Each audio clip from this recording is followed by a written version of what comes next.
Welcome to a special edition of the Designing Hollywood podcast focused on the Costume Designers Guild Local 892's Fight for Pay Equity. Today's episode is sponsored by the Costume Designers Guild Pay Equity Committee.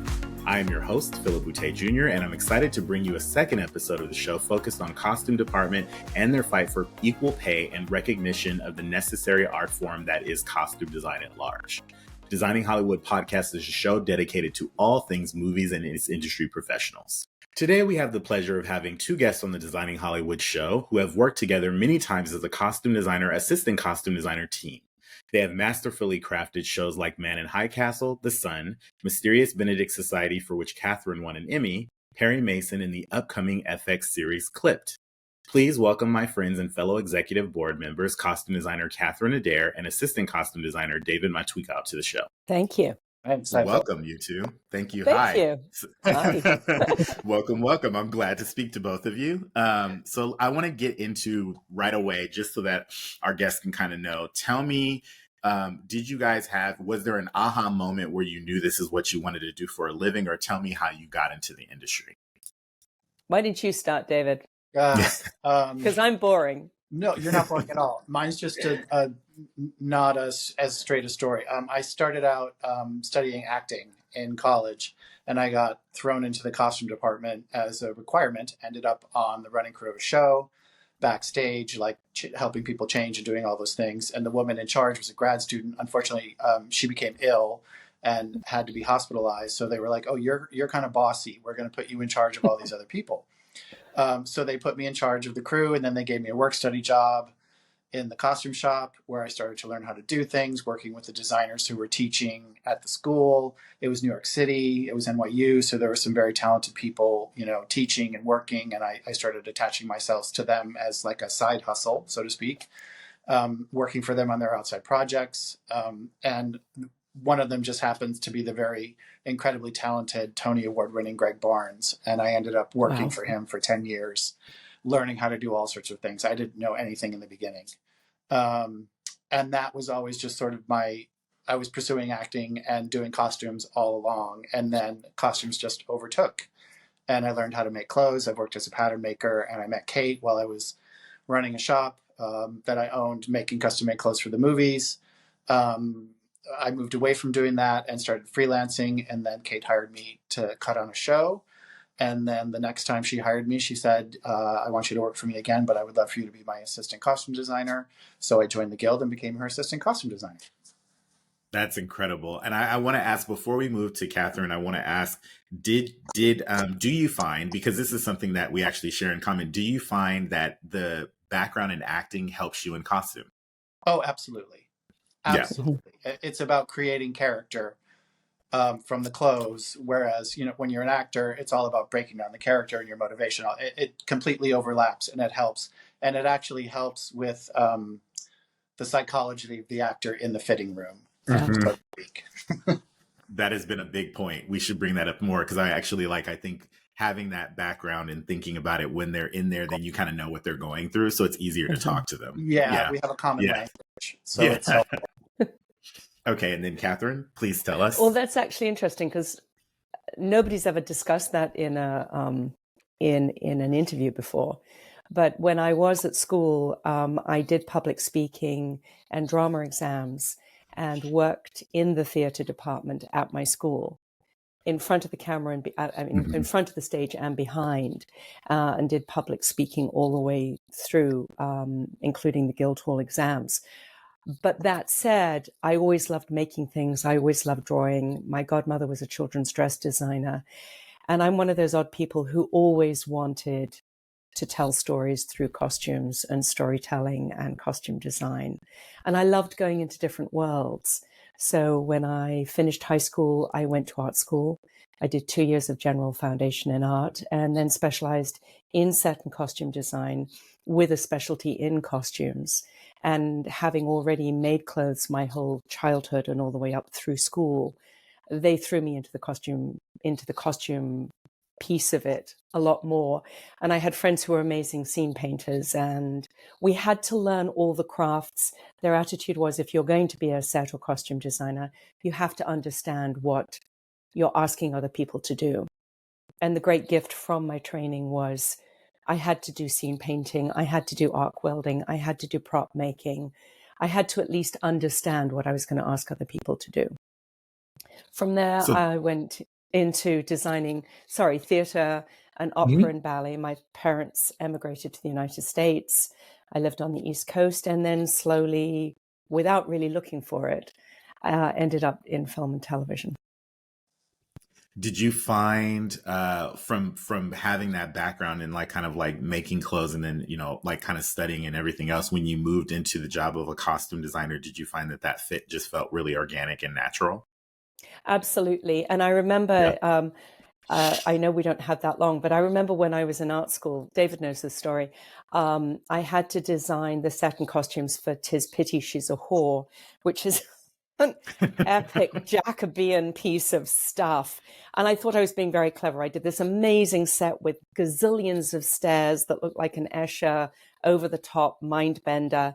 And then they were all in corsets, and they're all in 25 million layers of clothes. And I had this wonderful professor called Stephen Doncaster. Still remember him. And he said, "Yes, darling, lovely, come with me." And he dragged me in the whole class, which was not very big. There were about 13 or 14 of us. And he made me strip down, and he put me in every layer of clothing. He put me in the under corset. He put me in the corset. He put me in the over corset. He put me in the petticoats and the panniers and the whole thing. And we were in our studios and classrooms were in an old Victorian building. And he said, "Now run along, darling. Just trip up and down those stairs. I'll come and get you later."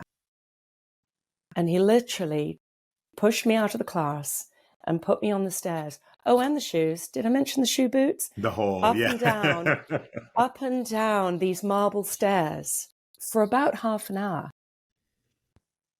And every now and again, he'd come and check on me going, "How are you doing, darling? How's it going? Oh, good. Just keep going." And then he came down and he said, and I was just like, you know, and not enough sleep and all the things you do at art school. And he said, "Right now, darling, how long is the play?" "Oh, I think it's about 4 hours. Just think about that." And he sat me down. Never That's forgot incredible. it. Never, ever forgot it. And it's a story I've told to other, you know, young designers coming in. They all look at me in horror. I But mean, anyway, but it's good. I think when you have those lessons and you learn them and then you put yourself in the position of someone else, I think it's really good to learn, but I think it makes you a better leader, right? Because then once you're there and you're with everyone, you kind of know what they're experiencing and what they're going through. And I think that's the perfect example of how to kind of get the experiences actually doing it. well, So I I hope think so. I think that because of that, I want you guys to really quickly, just in general terms for our audience, Catherine, tell us what a costume designer does. Tell us that job. And then David, also tell us what an ACD is and what that job is. Like, I just want to define them. So we all work a little differently. I should qualify that the same way that we all like different foods. But for me, a costume designer is somebody who looks at the story, looks at the script, finds out what the showrunners and the director's vision are, and we facilitate bringing that story to life and helping our actors bring that story to life by helping them embody those characters in a way that helps tell the story, brings it to life so that it resonates for an audience. And then with David? that comes all of the pieces of the puzzle that make that happen.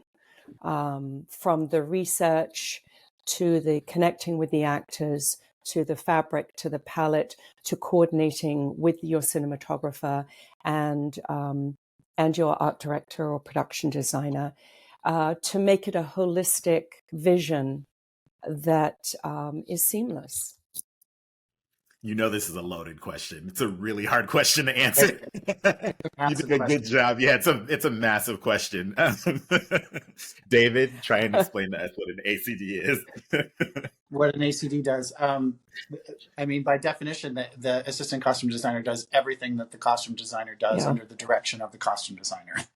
Yeah. So everything from, you know, doing fittings to sketching to swatching to shopping to going to the set and establishing characters to conversing with the workroom to sitting down with the designer and, you know, being in the director's meetings to decide, you know, to talk about who they think these characters are and to ask questions and discuss about where they came from, so that, when you see an actor step on the screen, you get a sense of who they are based on how they look head to toe.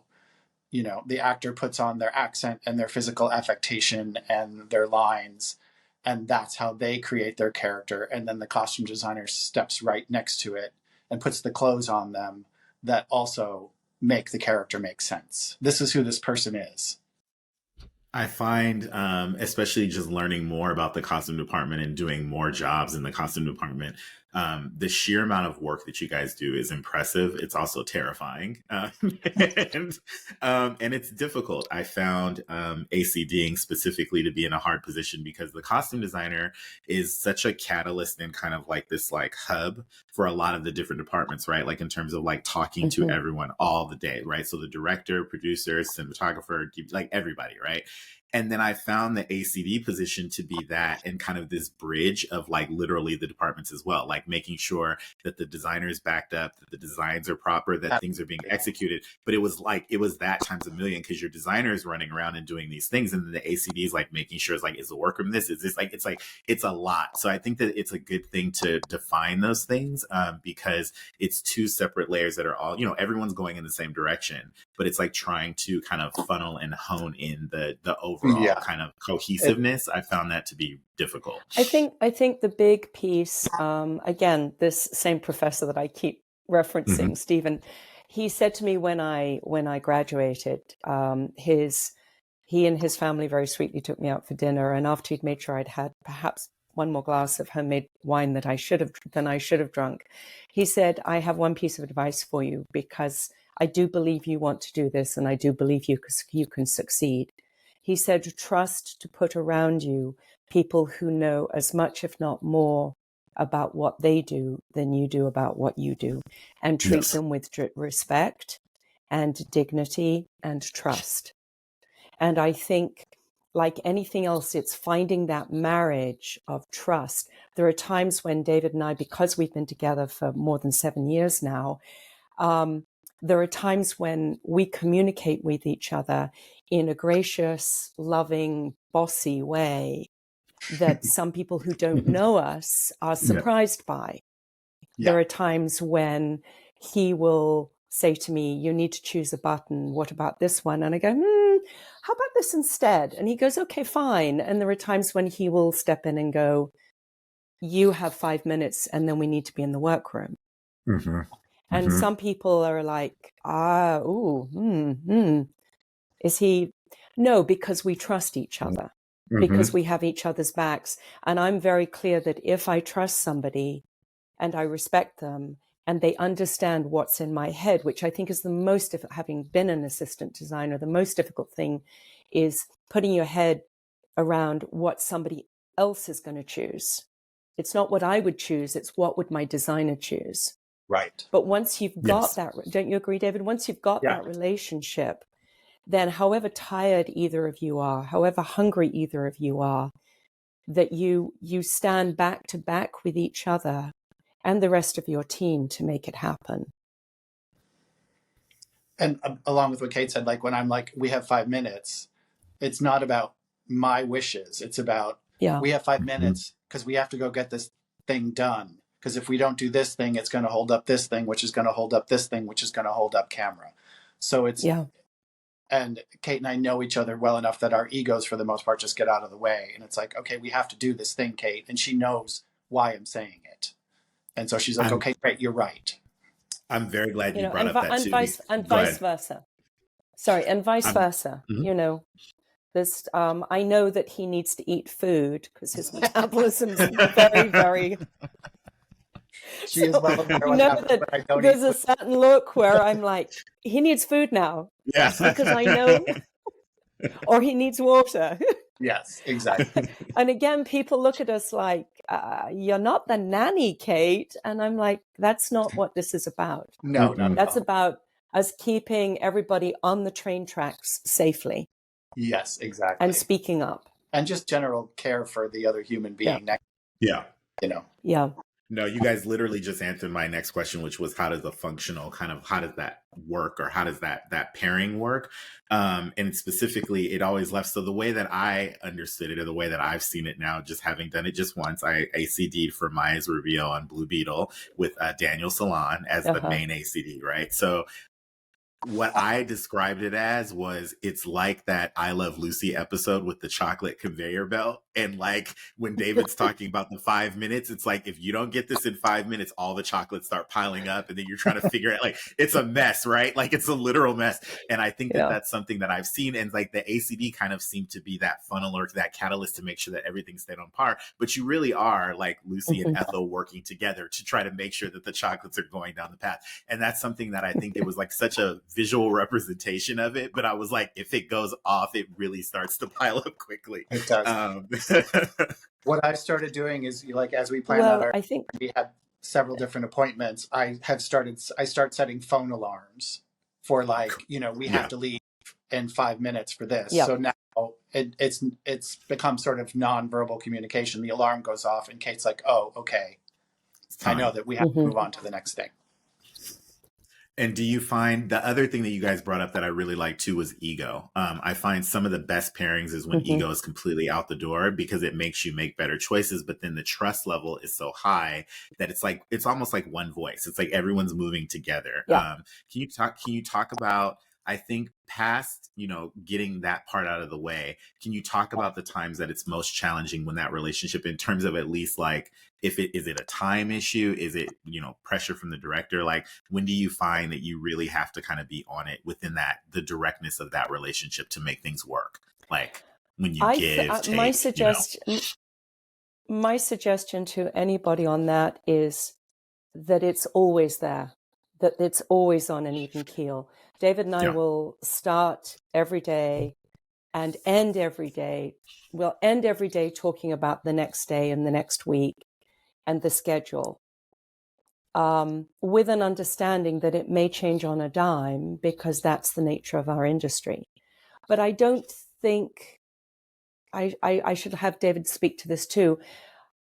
I hope and go into every day with the same desire and expectation that the respect, the communication, and the way of being will stay consistent. I'm not very good at doing this. Some people, that's their rhythm. It's not mine.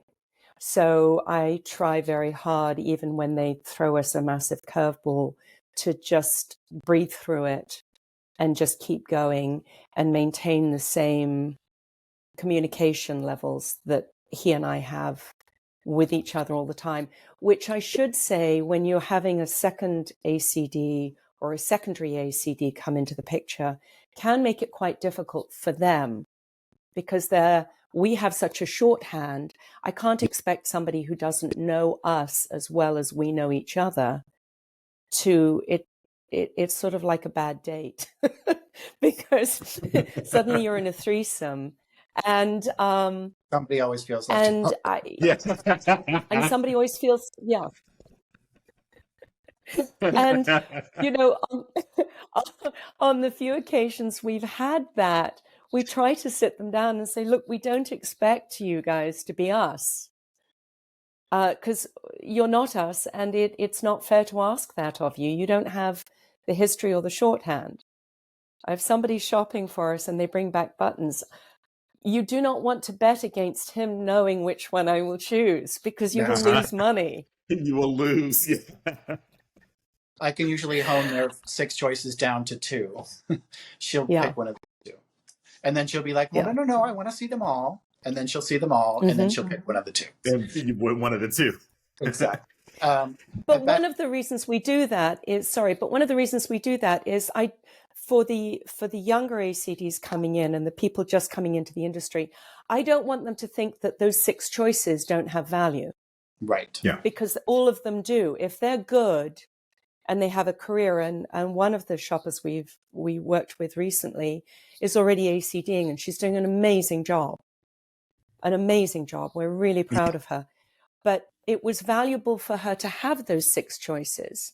And when we had time, we would both say to her, if you want to explain why you chose them, or if you want to ask us questions about why Cate chose that one over that one, please do, because how else do any of us learn? Exactly. And I think that goes back to what Cate was talking about, how she and I have created this incredibly respectful relationship with each other. I mean, we're not only really, really close colleagues and excellent working partners, we're good friends. And I think that's the basis of any respectful working relationship, is that that's the first thing. I don't want to say like when we disagree, because I mean, we disagree, but not in a way that like we're having disagreements, if that makes sense. No, that's healthy. That's a healthy thing, because it's also too.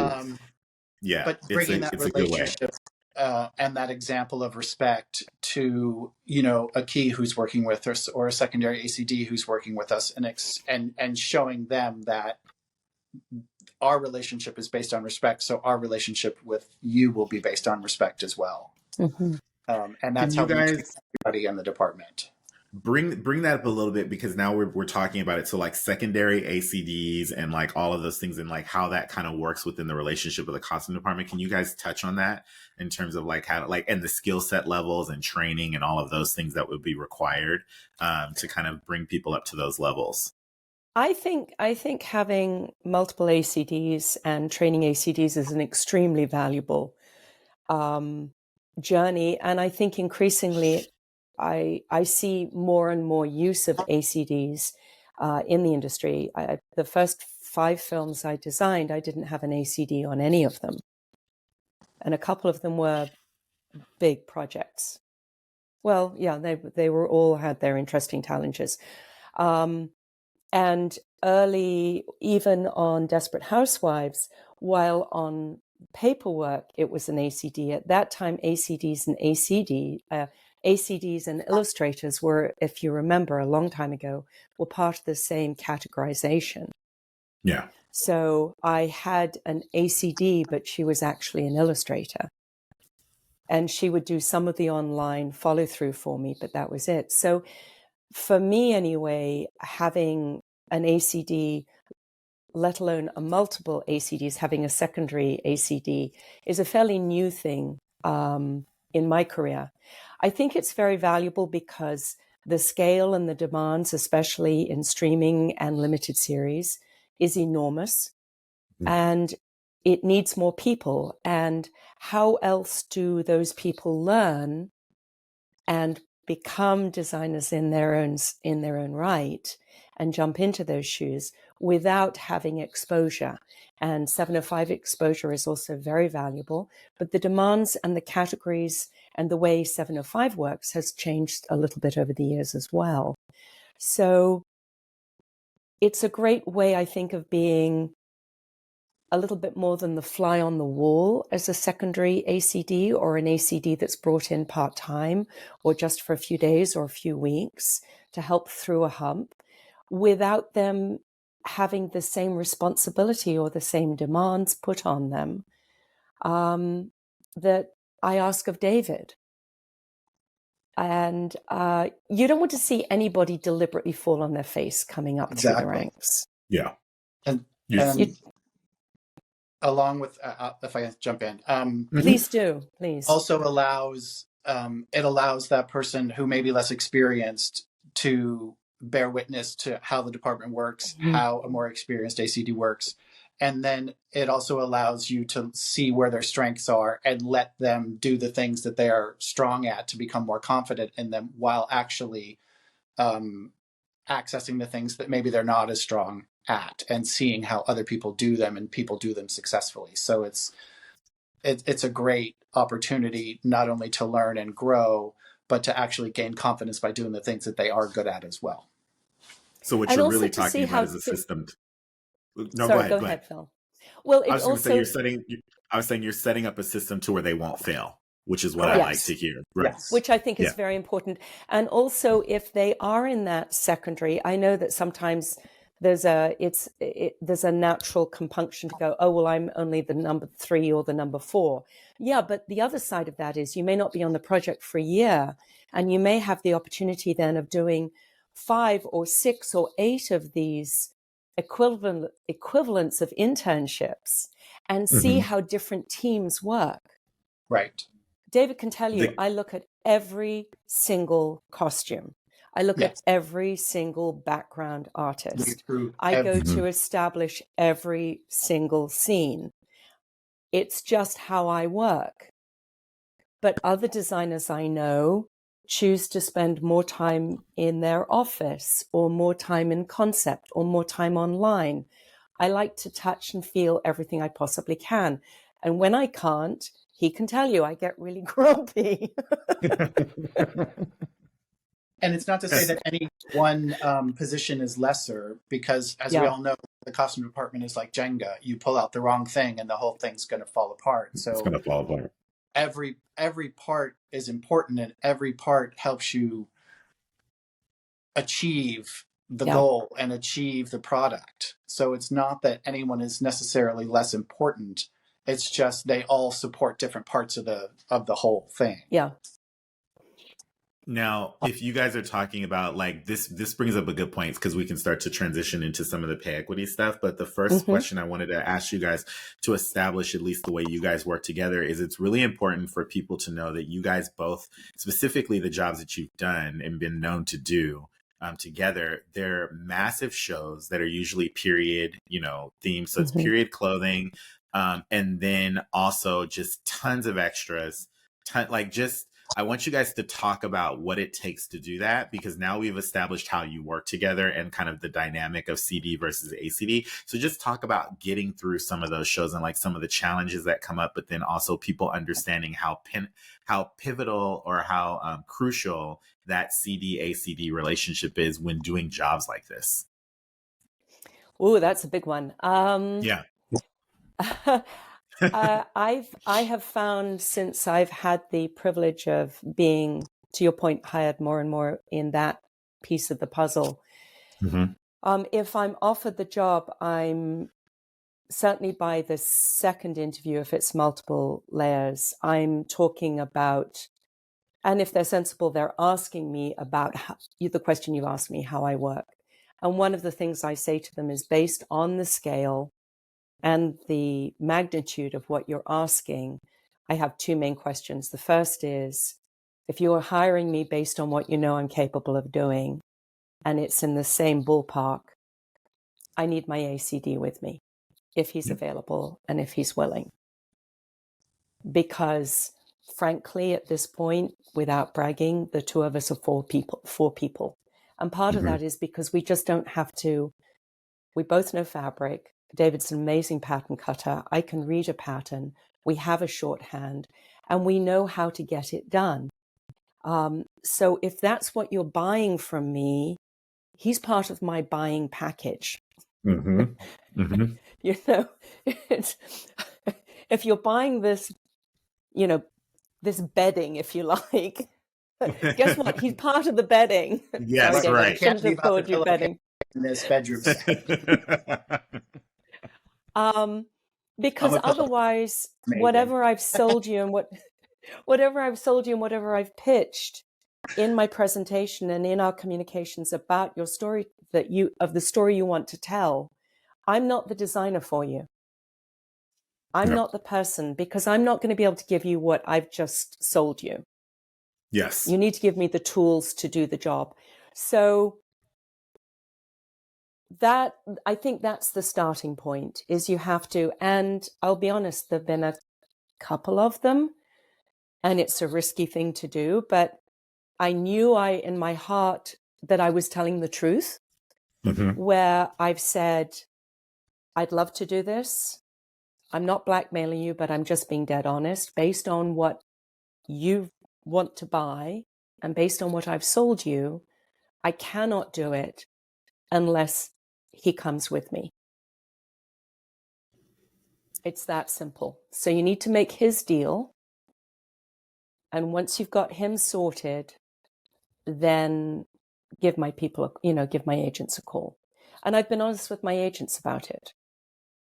I love that. I think this is something that people should know is not common or not like, well, not everyone does this. But I love it because not only does it center your team in terms of like what you're selling versus what you can do and kind of being very, realistic about that and transparent about it. I think what it also does is it makes it very apparent how important an assistant costume designer is to a designer, like, and how pivotal a role that is. It's not someone that gets coffee. It's not someone that is just like like an assistant. It's like another designer there, and it's a part of your team. So I appreciate you for doing that. I know David does as well, but I also know that it's just rare, and it's something that we should do more of. Well, I think if I can ahead. say, a lot of designers will do that with their supervisor. Yeah. And that's also very smart. We all know designers who will do that with supervisors. And I thank you for the compliment. But I think there are designers out there who do that with their supervisor and their ACD. Yeah. And even with a couple of the jobs that I've done in Canada, where I've been lucky enough to have the same supervisor that I have a great relationship with, the first thing she will say is David coming too? And even if he's not physically in Canada, she knows that the pipeline and the back and forth that he's been able to facilitate is a linchpin to our ability to deliver what we've delivered. And just from my perspective, when Cate sets our relationship up in that context with the producers, it sets me up to be successful because they understand that I am an integral part of this from the get-go. And Cate always refers to us as a team. And when they need things, she talks about, well, let me talk to David and we will see how we can make this happen. So when I go to make my deal, I know that I'm valued. I know that Cate considers me a strong part of its team. And it's not like, oh, I can replace you if they're not willing to do whatever you need to do to feel good about taking this job. So any designer that does what she does is giving such a gift to their assistant. Like, you are setting your assistant up to feel confident about what they have to offer and to step into their job with confidence and to step into a relationship with producers and anyone else on the show and with a sense of value, which I think is a huge part of the battle of, walking into a big, crazy show. But I should say that for somebody listening to this, Philip, if they're just coming out of training and they're just coming into our business, for them to assume, demand, request that what David's just said should be theirs immediately is not realistic. Yeah. Right. Yeah. And that's why the stepping stones, I think, of us bringing in ACDs, even if it's in a contemporary show for shopping or to do fittings on background or to help with the shopping, is really valuable. But David is incredibly seasoned at what he knows and what he does. And he's worked incredibly hard to be that person. And to link it to the story that Francine, who we all adore and respect and is golden in my eyes, and in most of ours, to listen to her story and the fact that she started by sizing clothes and cleaning shoes and learning from and watching Grady and all those other great designers and really understanding her craft, and still has no complaint and laughs about the fact that if the garment doesn't come out right, she'll take it home and put it in a washing machine. Yeah. But it's the years of experience that she has of watching and learning from others and still rolling up her sleeves that makes her the great designer that she is. And it doesn't make her any less, it makes her more. Absolutely. And you say this about Francine, but all those things are true about you as well. And you do all those things. You clean shoes, and that's dingy. I'm going to wash it out of my bathtub and all this. I'm going to say for our viewers, too, just in case anybody wants to look that up, that's Francine Jameson Tanchuk, who we're talking about, to say her full name so that you guys can go and look her up. Moving Thank you. into no problem. Moving into this now, and we're talking about the overarching, thought process of pay equity. Why now? Why is it important to talk about pay equity specifically right now? Okay, well, I think there's two pieces to it. I think most people don't realize that regardless of what your salary per week is, the amount that goes into your into your pension and your retirement account is different.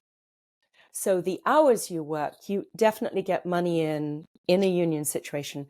You get money into your account for every hour you work. Yes. But the money that goes in to your account is not based on the salary you've negotiated. It's based on the base salary for your classification. And those are two different things. So let's say hypothetically, I'm just going to throw numbers out that aren't real. Let's just say that somebody says, you're going to get paid $10 an hour. But the base that's on the books is $1 an hour. Then even though you're making $10 an hour, the money that's going into your retirement is only $1 an hour. So there are times when a costume designer is more experienced than a production designer. There are times when a costume designer, because of their background, their actual salary is reasonable for the job that they are doing and what's being required of them. Correct. But from that, what's going into their retirement is grossly different. So when we say pay parity, even for our members, even for people in the business and our industry who are knowledgeable with actual salaries, they don't know that the money that's going into our retirement account is not based on our actual salary. It's based on the base scale of our salary, which for costume designers and assistant costume designers is extremely low in comparison to our creative equivalents. We are the lowest paid department heads in film and television. Which is mind-blowing. Yeah, which is mind-blowing. So if you go back, I think it's around 40 years, the pay difference in those scales was only about 3%, which is still not great. Mm-hmm. And some of that, one can argue, is to do with women's work, as it's referred to fondly, and the fact that we're 87% women. But the men don't do any better. They're costume designers. You as well, another. Yeah. And that's before we get into our LGBTQ community, which is also a good part of our industry. But what's happened is if you take that 3% and you compound it over 40 years, then the difference between 3% just exponentially explodes. Yes. So that may not help my career, but my hope is that it will help the people behind me and the next generation beyond me, for assistant costume designers, illustrator, concept artists, and costume designers. So it's not, I think that's the piece that is a little bit more subtle to the challenge that people don't understand, because they could look at some of our very famous designers and go, but they make a great salary. Nothing to do with it. Yeah. Nothing to do with it. And most of us don't work all the year round. Mm-hmm. So that's the other piece of the puzzle. So if you were looking at that and you were lucky enough to be working, 48 or 50 weeks of the year, that would be one thing. But most of us aren't. Not works. And at the end of David and I was actually up for a job as we finished the job that we were doing earlier this past year. We were too exhausted to take it on because it was another as well, which was untenable. It was very lovely that they wanted us. It was very lovely that I was flattered to be not flattered. I was pleased that they acknowledged our ability as a team. But we sat down and talked about it. And having just done 2 enormous pieces back to back, Perry Mason had 13,000 extras, all in period clothes, all in different pieces of the society and the community and the economic strata, and over 8 episodes. That was just the extras. Just the extras. Just the extras. People who did not speak. Right. And Phil, you said, to your question of why now, I'm like, why not now? It's already too late. Like, it's time to correct this. Like the inequity between what different creative department heads are paid is scandalous. And it makes no sense. The value added to production and to the producers and to their bottom lines that costume designers bring is enormous. The amount of revenue that they make in ancillary markets with costume designers' designs is probably greater than any other department, I would think. You don't go out at Halloween. You don't go out at Halloween and say, "Oh, somebody's dressed." You don't go out at Halloween and say, "Oh, somebody's dressed as that room or that couch." Correct. You go out and you say, "Oh my gosh." There's Black Panther. Oh my gosh, there's the Wizard of Oz. There's costume designers very rarely receive anything for all of those extra revenue streams that the producers in the studios have access to create revenue for themselves. We can talk about that actually, because it was one of my questions, which is like integrated marketing, the fact that costume designers like set like these consumer trends, like these big things, right? When you think about certain movies, your immediate thought is the costume, right? So if you think of, Clueless, you think of the work of Mona May, right? You think about all those things in the plaids and the prints. That's all marketable and still selling stuff to this day, right? So when you think about those things, and then think about how it's kind of a no-brainer, and in the least in terms of like, it's very apparent the effect that the costume department has, or the costume designer and the work there has on, product. And it's weird that that's not translating into payment payment and acknowledgement of what that job is. I admitted to myself recently that I also didn't understand what you guys were talking about the pension, in terms of, I was very happy. I've now been doing this. This is my 16th year. And I was glad to see that I had a pension, but I always wondered why it wasn't growing the way I thought it was going to grow, until I realized that it was based on illustrator scale. I had no idea. So I was like, I know what I make. And I'm like, why is this pension not higher? And then I looked at it and I was like, oh, it's based on what my scale is, which makes a lot more sense, right? So I think that when you think about that, and then you look at in terms of the other kind of unions or people within different departments, and you're doing the same job as them and getting paid way less for it, then you see the disparity there, and you kind of try to fix it. So definitely not the why now, it's the why not now. Like, we were already behind. I want to ask, what's the importance of, or what do we want the world to know about the importance of this change prior to going into negotiations? So we have negotiations coming up. What's important for them to know about this now? I think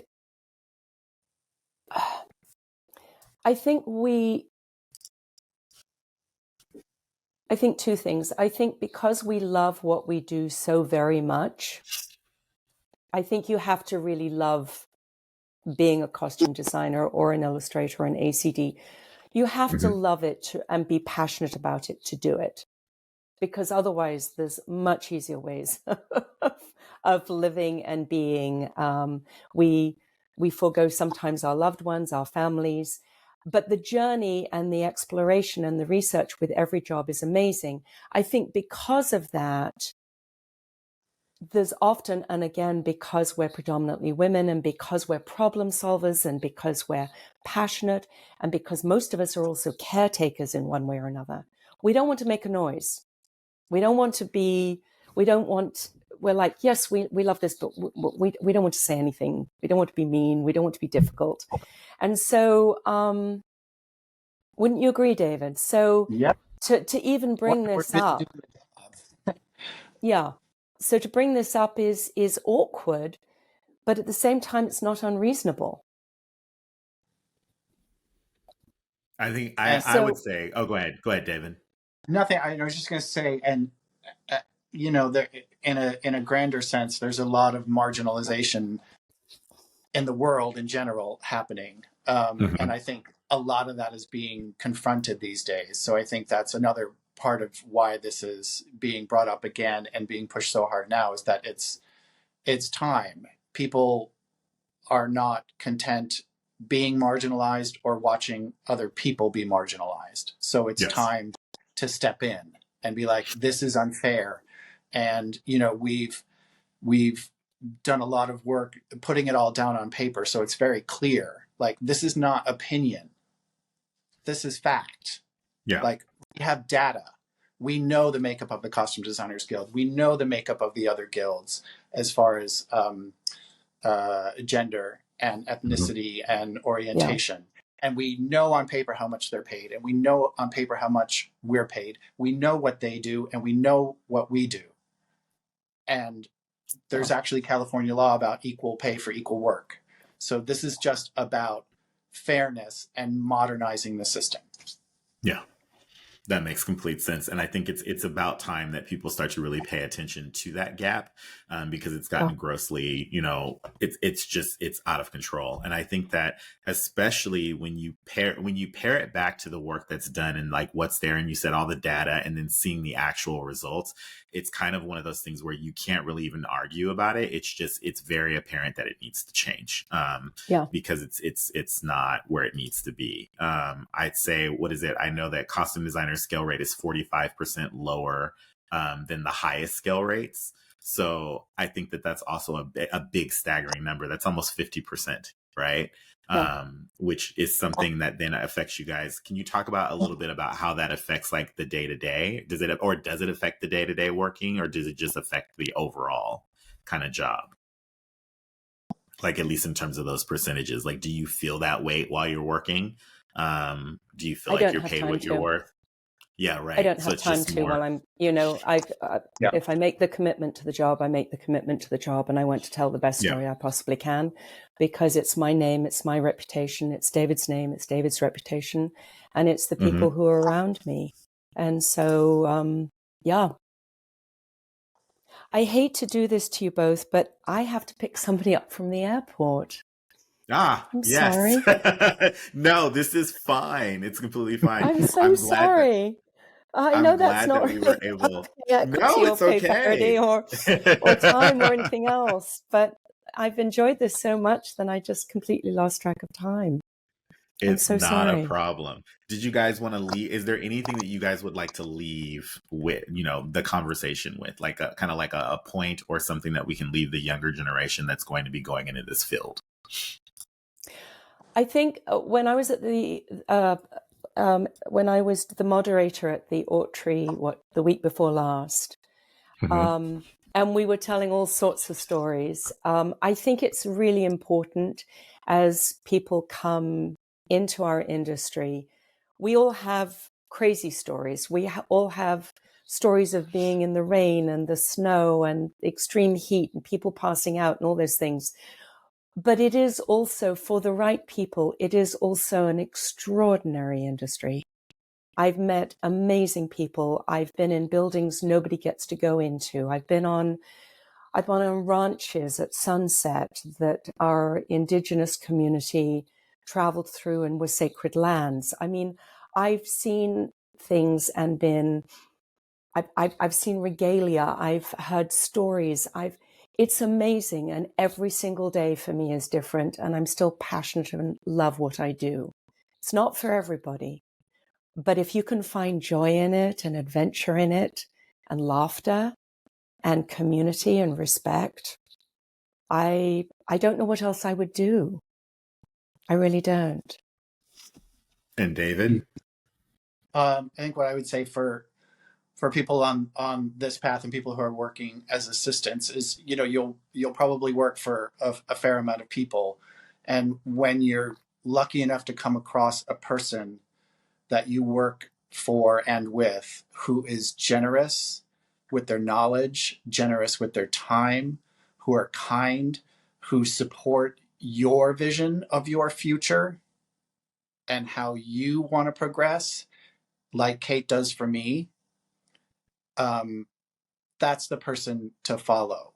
It's not, and I'm not dismissing projects or anything. Like, I got to a point where I don't follow the project, I follow the person. And Cate is the person that I've chosen to follow because she is all those things. She's generous with what she knows. She's interested in what I want to do and what I want to know. And that's a gift. And it's not something you're going to find every day. So when you bump up across those people, those are the people that I think you should attach yourself to, because they're the ones that will help you grow. Well, I'm going to thank you guys both for coming on. I appreciate the time. I'm going to appreciate you guys talking this through with me. So thank you. And thank you for, for really kind of like being transparent and helping kind of push the efforts of pay equity along. Also with your time and effort in volunteering and making sure that people are aware. I also want to thank our sponsor, the Costume Designers Guild Pay Equity Committee, for all of the work that they are doing for here. You can follow the Pay Equity Committee on Instagram at Pay Equity Now, and you can also follow the Costume Designers Guild at CDG Local 892. Cate, David, do you guys have any handles or places where people can follow you anywhere? I'm on Instagram at DJ Matwijkow. Mm-hmm. And I'm at Cate.Adair on Instagram. Cate. Okay. And and then you can follow you can follow me at Phil_Boutté. I also want to take the time to thank our co-founder and CEO executive producer Mark Artika Ibarra, co-founder costume designer Marilyn Vance, and I want to thank all our viewers for tuning in, and make sure you subscribe to the YouTube channel and tune into audio version wherever you listen to podcasts. That is our show today, and I thank you guys both for being here, and everyone have a wonderful, inspiring time, and make sure that you are fighting for pay equity. #NakedWithoutUs. Thank you very much. Thank you, Phil. Thank you.